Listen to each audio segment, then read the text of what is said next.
Our world is in big trouble. Divides are growing deeper, inequalities are growing wider, and challenges are spreading farther. But as we come together in a world teeming with turmoil, an image of promise and hope comes to my mind. This ship is the brave commander. It sailed the Black Sea with UN flag flying high and proud. On one hand, what you see is a vessel like any other plying the seas. But look closer. At its essence, this ship is a symbol of what we can accomplish when we act together. It is loaded with Ukrainian grain destined for the people of the Horn of Africa, millions of whom are on the edge of famine. Each ship is also carrying one of today's rarest commodities, hope. Excellencies, we need hope, and more, we need action.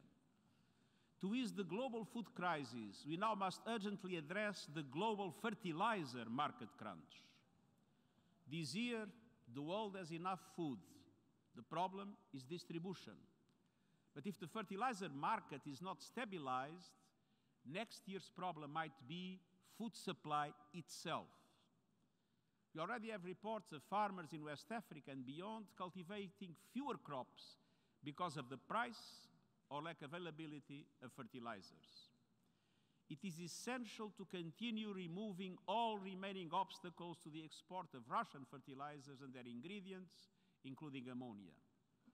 These products are not subject to sanctions, and we will keep up our efforts to eliminate indirect effects. Another major concern is the impact of high gas prices on the production of nitrogen fertilizers, and these must also be addressed seriously.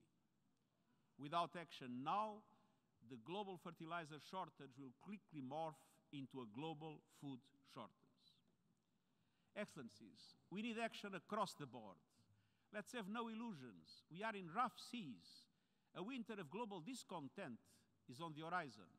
A cost of living crisis is raging, trust is crumbling, inequalities are exploding, and our planet is burning. The United Nations Charter and the ideals it represents are in jeopardy.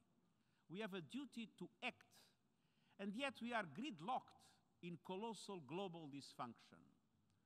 The international community is not ready or willing to tackle the big, dramatic challenges of our age. This crisis threatens the very future of humanity and the fate of our planet. Excellencies, progress on these issues and more is being held hostage by geopolitical tensions.